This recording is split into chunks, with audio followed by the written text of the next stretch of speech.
Bom dia, meus irmãos e irmãs. Espero que seu dia esteja indo bem. I hope you guys are having a good day. I know it's been a little while, but as many of you guys know, it's just life. Everything's been kind of interesting in a good way. But I just wanted to pop on real quick and talk about the Sysbm movement. Before I get started, I just want to kind of give a brief shout out, definitely condolences to the families of the children in Texas that lost their lives. I believe it was on yesterday. It was another mass shooting, so I don't know how many that makes. It's kind of difficult to keep up with everything that's going on. And and shout out to Kevin Samuels for the recommendation of these DETA Flight 7s.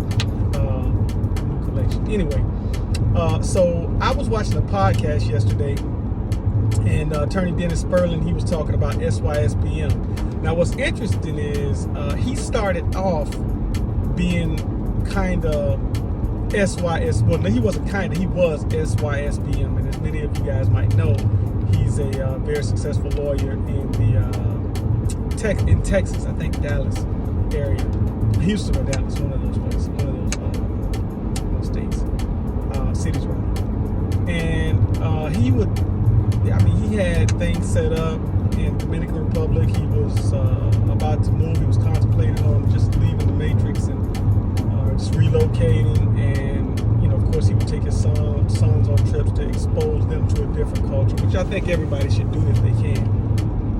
In any event, in the discussion, they were just saying how, as a result of the passing of our brother Kevin Samuels and all of the vitriol that we've seen and we're continuing to see from a lot of people here in the Matrix, particularly the AAWs, it causes one to ask themselves a question: is it even worth it? Trying to date here in America. And listening to what I'm saying with mature ears, as well as listening to what they were saying with mature ears, one would know that it's not everybody. So if anybody hears this, of course, it's not, it's not everyone. There are good people here that you can date. The point was, is it better because of the thinking of how a lot of Western women think and how a lot of women in other countries think? Women in other countries have more of a traditional mindset, a traditional way of thinking. I'll say it that way. And when you hear that, or when women hears that, when you mention that to them, sometimes people would say things. They would rebuttal with statements like, "Well, you can't handle a strong woman," or "you just want somebody easy that you can push around," when in fact that's not the case. We just want somebody who can relate to our traditional roles, and with their traditional roles. And I think that's kind of what a lot of brothers are looking for. Nobody wants to handle a strong woman. I mean, if I have to handle anybody, then I don't need to be with you.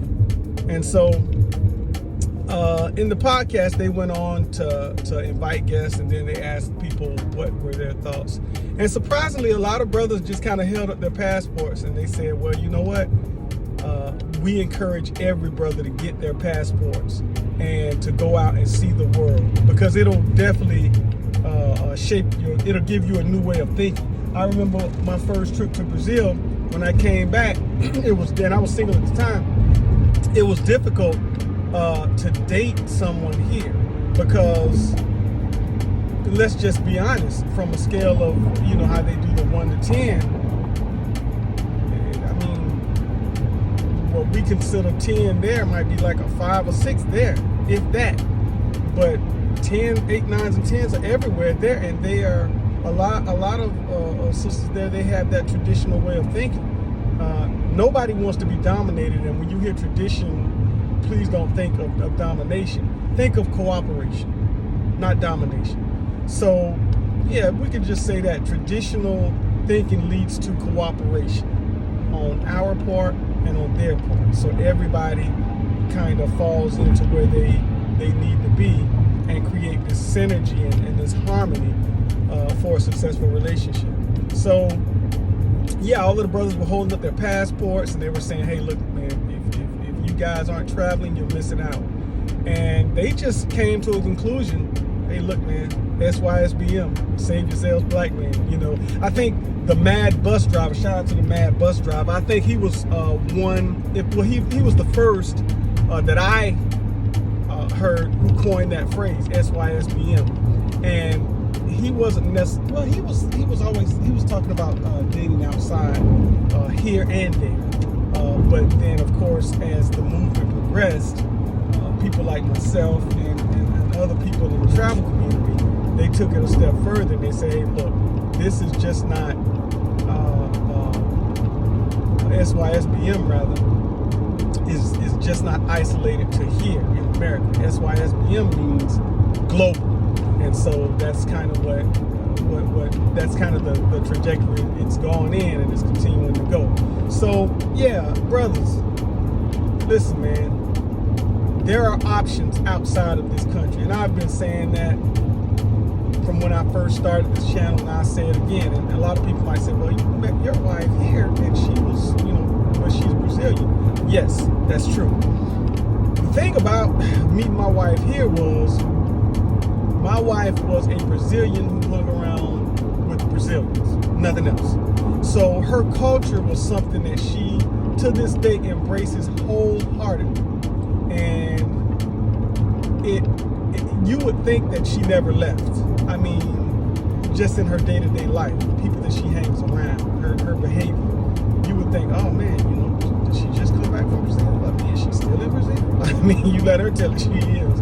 But in any event, I would say, brothers, get your passports, or if you are a person, if you're a guy, because of a legal situation cannot get your passport, then there are options here in other communities. You just have to locate them. And it's as simple as a Google search. I've been saying that ad nauseum, and I'll continue to say that. But yeah, gentlemen, SYSBM, save yourselves, black man. Well, I'm gonna head on to open up and start my day.